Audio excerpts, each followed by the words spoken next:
So welcome to part 3। Part 1 में हमने ये देखा था कि ऑक्सफोर्ड गोल्ड का कैसे मेरी से उनसे मतलब मैं उनसे उनके कंटेंट से मैं फेमिलियर होती हूँ।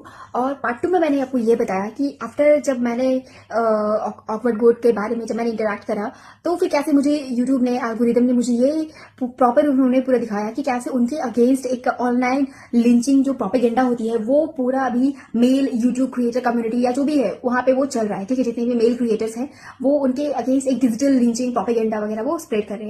नाउ पार्ट 3, यहाँ पे मैं आपको कुछ बहुत ही important questions as a women's point of view में रेज करती हूँ। ठीक है, जो ऑब्वियसली एक आदमी को समझ में नहीं आएगा। ठीक है, किसी भी लड़के एक आदमी को जब तक वो अपनी माँ बहन से जेन्युइनली प्यार नहीं करता है, ठीक है, उसका खुद का चाल चलन चरित्र अच्छा नहीं है, ठीक है, या जो भी है, तो जब तक उसका खुद का चीजें उसका चरित्र अच्छा नहीं है वो ये नहीं समझ सकता है कि एक लेडीज लोगों को क्या अपने लाइफ में डे टू डे लाइफ में कैसे उनको जाना पड़ता है। ठीक है, और ऑकवर्ड गुड जो भी कहती हैं वो लेडीज पॉइंट ऑफ व्यू से बोलती है, वो आदमी के पॉइंट ऑफ व्यू से नहीं बोलती है। आदमी लोगों के लिए लाइफ दुनिया बहुत अलग होती है। आदमी होने का मतलब है आपने 50% ऑफ जंग है ना, दुनियादारी राजशाही तो आपने ऐसे ही जीत ली। ठीक है, और बाकी आपको अपनी मेहनत से अपने हार्डवर्क से आपको अर्न करना पड़ता है। ठीक है, तो जो आज के लोग करना नहीं चाहते, ठीक है, उनको चाहिए सब कुछ फ्री का खैरात का उनको मिल जाए। ठीक है, बैठे बैठाए, तो ये उनकी माइंडसेट होती है।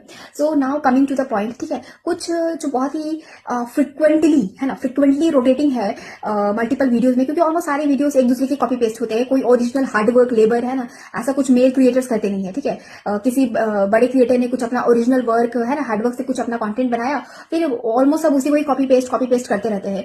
तो कुछ हम मेजर कंसर्न्स आपको बताते हैं। तो उसमें से एक one of the most disputed person है श्वेताब करके कुछ। ठीक है, श्वेता नाम है उनका। ठीक है, तो उन्होंने एक बुक लिखी है, rudest book something like this. ठीक है, मैं नाम अभी एक्चुअली भूल रही हूँ। ठीक है, पर इसमें बात ऐसा है, मैं आपको श्वेताब जी के बारे में मैं उनका हिस्ट्री बताती हूँ। आज से 7-8 साल पहले जब मैं खुद बहुत यंग हुआ करती थी, ठीक है, तो श्वेताब जी भी कुछ ज्यादा सीनियर नहीं है, वो भी मेरे एज के आसपास के ही हैं। तो मैंने जब मैं बीइंग स्टूडेंट, जब मैं यूट्यूब पे कुछ प्रोडक्टिविटी हैक्स है ना, कैसे अपना प्रोडक्टिविटी एनहांसमेंट करे, तो उसमें उनका एक वीडियो, मोटिवेशनल वीडियो उनका आया था।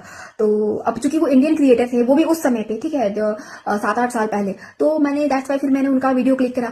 उन्होंने इतनी गंदी गंदी गालियां दी हैं। उस समय उनका जो प्लेटफॉर्म था मेंस एक्सपी, मेंस उत्तरा, जो भी नाम था उनका, ठीक है, प्लेटफॉर्म का, ठीक है, तो उन्होंने इतनी सारी सिर्फ माँ बहन की गाली निकल रही है, बहन की गाली निकल रही है, माँ बहन की, मेरे कानों से लिटरली खून निकलने लग गया था गाइस। वो मुझे इतना खराब लग रहा था वो सब सुनकर के, मेरे लिए इतना ट्रॉमेटाइजिंग था। आज वो जो फेमिनिज्म और सूडो फेमिनिज्म ब्ला ब्ला फलाना ढिमका की बात कर रहे हैं, ठीक है, उंगली उठाते हैं ऑकवर्ड गोट पे, बट वो ये सेम गाय है। ठीक है, ये सेम गाय है जो आज से 7-8 साल पहले उनका सिर्फ और सिर्फ गाली भरा हुआ रहता था, सिर्फ और सिर्फ गाली, गंदी घटिया लैंग्वेज। ठीक है, भले ही वो हो सकता है उस टाइप के लैंग्वेज वाले लोगों को बहुत अच्छी लगे, बट एक किसी भी शरीफ सभ्य घर के लड़के लड़कियों को वो लैंग्वेज नहीं अच्छा लगेगा। तो उसके बाद फिर मैंने फिर उनका वीडियो क्विट कर दिया, चैनल क्विट कर दिया, मैंने दोबारा उनको कभी रेफर नहीं किया।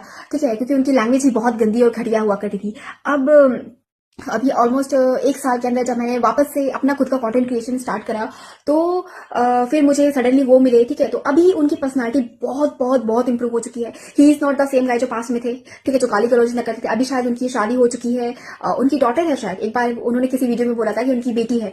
अब उनकी लैंग्वेज इतनी क्लीन है। ठीक है, बहन बहन करके बात करते हैं, बहन की गालियां नहीं देते हैं। ठीक है, वो प्रॉपर इज्जत से बहन बोलते हैं। ठीक है, इज्जत से बहन बोलते हैं। जो फीमेल ऑडियंस है उसको वो बिल्ड कर रहे हैं अपना, ठीक है, ताकि उनका भी करियर एक्सपेंशन हो। और अब पता नहीं क्यों उनको ऑकवर्ड गोट के साथ मैचअप होना है, आई रियली डोंट नो। ठीक है, वो अपना काम कर रही है। ठीक है, ये अपना अच्छा खासा ऑथर है ना, मोटिवेशनल डेवलपमेंट, अच्छी लैंग्वेज, एवरीथिंग, वो श्वेता गैंगवार वो अच्छा ही कर रहे थे। ठीक है, अभी आई रियली डोंट नो क्यों उनको इतना फेमिनिज्म और सूडो फेमिनिज्म करने की जरूरत पड़ी है, जबकि खुद आदमी समाज में इतना गंदगी लीचड़ता है ना, ये सब सारी चीजें भरी हुई हैं। तो वो उसको एड्रेस करने के बजाय है ना, उन सब सारी चीजों को एड्रेस करने के बजाय वो उस फेमिनिज्म, सूडो फेमिनिज्म, ये लगा वो लगा, मेकअप ढिंडोरा, ये सब पे वो कूद रहे। I really don't know.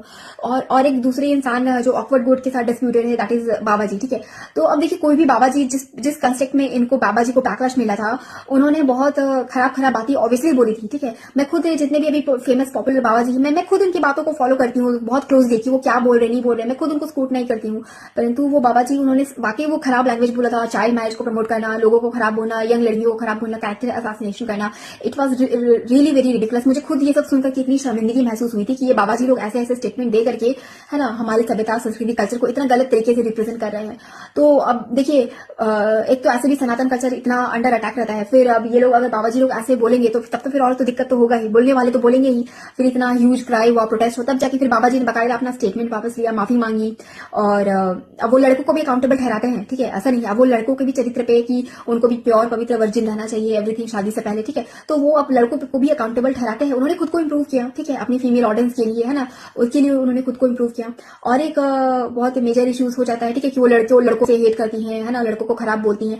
भैया लड़के खुद ऐसे होते हैं, वो खुद अपनी बदतमीजी, खराब लैंग्वेज, वो खुद गाली खाने वाला काम करते हैं। पहली बात तो ये, अगर ऑकवर्ड गुड ने किसी लड़के के बारे में कुछ भी बोला है तो उस लड़के का प्रॉपर बैकग्राउंड चेक होना चाहिए, उसने क्या बोला ऑकवर्ड गुड को, क्यों ऐसे बोला। Being a lady, I myself know कि कोई भी लेडी किसी लड़के को ऐसी ही गाली नहीं दे देगी, ठीक है, कोई भी पढ़ी लिखी, है ना, वर्किंग वुमन, वो गाली गलौज, लड़ाई झगड़ा वो पर्सनली प्रेफर नहीं करती, या उसकी रेपुटेशन, है ना, या उसकी खुद की वैल्यूज के अगेंस्ट होता है, ठीक है। तो इट्स नॉट इजी कि कोई किसी को ऐसे भी बोल दे। उस लड़के ने डेफिनेटली कुछ ना कुछ ऑकवर्ड गुड को बुली करा होगा, खराब बोला होगा, जैसे रेबल किड के केस में हुआ था, ठीक है, रेबल किड को ठीक बैकलैश मिला, बट जिसने रेबल किड को ट्रिगर किया था उस लड़के पे किसी ने उसको क्वेश्चन नहीं किया। तो इट्स हाई टाइम कि लड़कों को उनकी हरकतों के लिए, उनकी सोच, बात, विचार, गाली गलौज, वो जो भी अंट शंट बके जा रहे हैं, जो भी प्रोपेगेंडा फैला रहे हैं, अकाउंटेबल अब उनको ठहराया जा सके, ठीक है। जो लोग गलत होंगे, चाहे ऑकवर्ड गुड हो या जो भी हो, ठीक है, जो गलत है उनको वो इवेंचुअली अपना गलती उनको रियलाइज हो जाएगा। पर जो लड़के, जो समाज के जो हिस्से जो इतना बदतमीजी से बात करते हैं, इतना खराब बात करते हैं, जो एक क्रिमिनल इंटेंट के साथ स्टेप बाय स्टेप परस्यू करते हैं, इनके कार्मा को, इनके लक्षणों को अकाउंटेबल, है ना, ट्रैकिंग, ये सब सारी चीजें होनी चाहिए। और लड़कों को भी अब अकाउंटेबल ठहराना पड़ेगा कि तुमने ऐसे कौन से पाप कर्म करे हैं जो एक लड़की को तुम्हारे पीछे इतना भौंकना पड़ रहा है। ये सोचने वाली बात है। देखते हैं, अगर पार्ट 4 आएगा तो वेट फॉर पार्ट 4।